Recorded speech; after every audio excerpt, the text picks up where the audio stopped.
Joacă.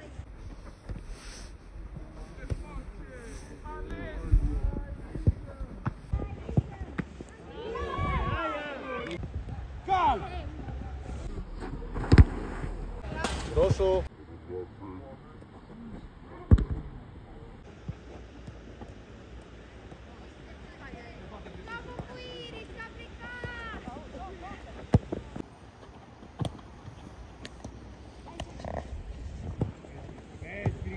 Matei! Păi ce joci atacant? În spatele lui Ale tot timpul. Vino mai, Matei! Singură.